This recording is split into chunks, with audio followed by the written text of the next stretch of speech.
हिंदी हिंदुस्तान के इस चैनल में आप लोगों का स्वागत है दोस्तों। आज हमारा टॉपिक है NEP 2020 समावेशी शिक्षा को केवल एक विकल्प नहीं बल्कि एक आवश्यकता मानती है। जी, NEP का मतलब है नेशनल एजुकेशन पॉलिसी, जो कि हम सभी मोस्टली लोग जानते हैं। जो नहीं जानते उनको पता चल चुका है अब। तो NEP मतलब नेशनल एजुकेशन पॉलिसी। तो अगर आप चाहते हैं कि मैं इसके क्या रूल हैं, क्या नियम आए हैं, अब की बार एजुकेशन में 2020 का क्या रूल है, तो मैं इस पर एक वीडियो बनाकर लेकर आ सकती हूँ। अगर आप मुझे बताएंगे कमेंट बॉक्स के थ्रू तो मैं ज़रूर इस पर वीडियो बना के लेकर आऊँगी। तो आज हम जानेंगे समावेशी शिक्षा क्यों ज़रूरी है और कैसे हम शिक्षकों को समावेशी शिक्षा में बच्चों की हेल्प करनी चाहिए और एक माहौल बनाना चाहिए समावेशी शिक्षा का। तो चलिए शुरू करते हैं। पहले हम जान लेते हैं समावेशी शिक्षा है क्या। समावेशी शिक्षा का मतलब है कि सभी बच्चे, चाहे उनकी शारीरिक, मानसिक, सामाजिक या आर्थिक स्थिति कुछ भी हो, एक ही कक्षा में समान रूप से शिक्षा प्राप्त करें। तो समावेशी का अर्थ ये है। इसका उद्देश्य भेदभाव को समाप्त करना और विविधता को स्वीकार करना है। ठीक है, आई होप आपको पता चला होगा समावेशी शिक्षा क्या है।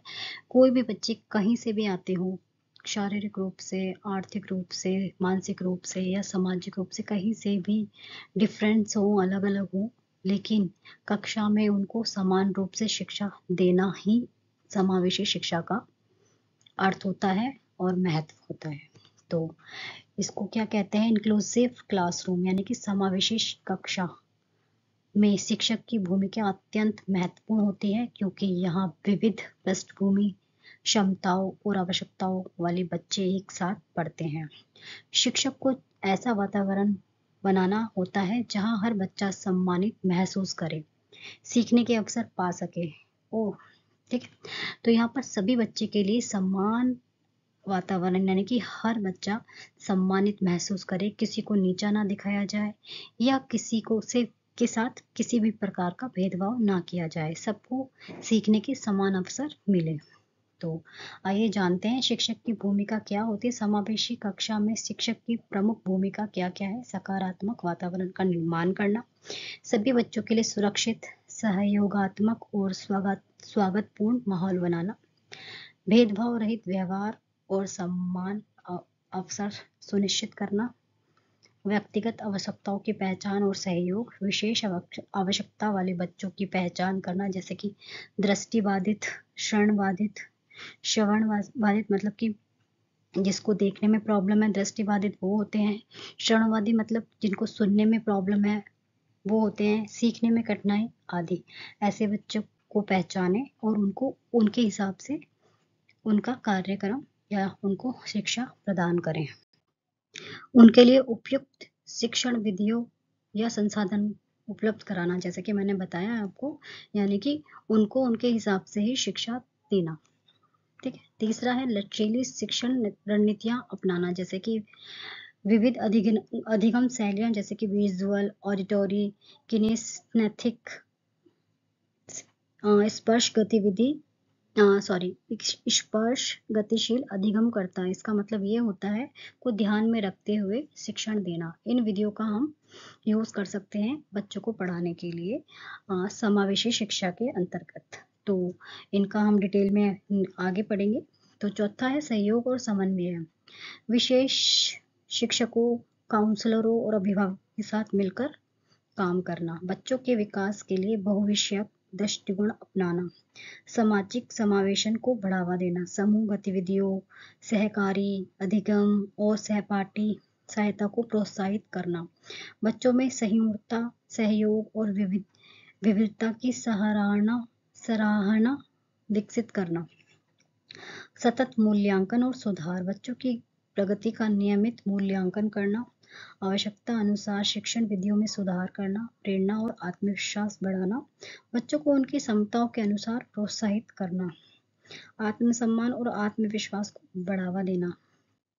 तो ये एक टीचर का रोल बनता है, उनको करना चाहिए ऐसा, बच्चे को मोटिवेट करना चाहिए, उनको प्रोत्साहित करना चाहिए। तो जो 3 पॉइंट थे, विजुअल, ऑडिटरी और किनेस्थेटिक, ये तीनों अधिगम शैलियां हैं, लर्निंग स्टाइल है।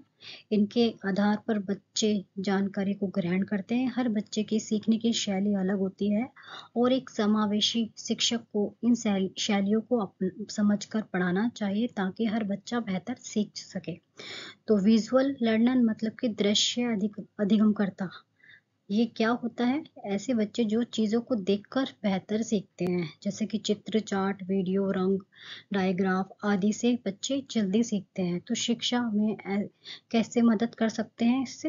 यानी कि ब्लैक बोर्ड पर चित्र बनाकर समझाना बच्चों को, flash card, poster, power point presentation के माध्यम से सिखाना बच्चों को, मैप, ग्राफ्स या रंगीन नोट्स बनाकर बच्चों को सिखाना। तो बहुत सारे बच्चे ऐसे होते हैं जो देखकर जल्दी सीखते हैं, तो उनको इन मेथड से हम सिखा सकते हैं। दूसरा है ऑडिटरी लर्नर, यानी कि श्रवण अधिगमकर्ता। श्रवण मतलब कि कुछ बच्चे होते हैं जो सुनकर सीखते हैं। ऐसे बच्चे जो सुनकर बेहतर सीखते हैं, व्याख्यान, चर्चा, ऑडियो क्लिप, कविता आदि से सीख सकते हैं। तो शिक्षा में कैसे मदद करते हैं जान लेते हैं। कहानी सुनाना, समूह चर्चा, ऑडियो रिकॉर्डिंग, पॉडकास्ट, राइम्स और गीतों के माध्यम से पढ़ाना। जो बच्चे सुनकर ज़्यादा जल्दी सीखते हैं तो उनको इस माध्यम से हम पढ़ा सकते हैं। तो तीसरा है किनेस्थेटिक लर्नर्स कैसे होते हैं? जो स्पर्श गतिशील अधिगमकर्ता होते हैं। इनको कैसे पढ़ा सकते हैं? ऐसे बच्चों को करके सीखते हैं। ऐसे बच्चे जो करके सीखते हैं, यानी कि गतिविधियों, प्रयोग, रोल प्ले, मॉडल बनाना आदि से सीखते हैं। यानी कुछ लोगों को प्रैक्टिकल मतलब प्रैक्टिकल करने से सीखते हैं। तो जैसे कि उनको एक्टिविटी कर कर वो जल्दी से सीखते हैं, कुछ रोल प्ले करके जल्दी से सीखते हैं। तो ये शिक्षा में कैसे मदद करते हैं जान लेते हैं। हैंड्स ऑन एक्टिविटी जैसे विज्ञान प्रयोग करके, रोल प्ले, नाटक, खेल आदि आदि। तो मूवमेंट आधारित टास्क जैसे गणित में वस्तुओं से जोड़ घटाना कर सकते हैं। तो ये 3 मतलब पढ़ाने की तकनीकें होती हैं, लर्निंग स्टाइल होती है। तो इस तरीके से जो बच्चा जिस तकनीक को जल्दी ग्रहण करता है, जल्दी समझता है, तो टीचर, शिक्षक जो है वो इस मेथड से पढ़ा सकते हैं बच्चों को, जिससे बच्चों को जल्दी समझ में आएगा और वो जल्दी से सीखते हैं। शिक्षक के लिए सुझाव क्या है? एक ही विषय को 3 शैलियों से समझाएं या समझाने की कोशिश करें।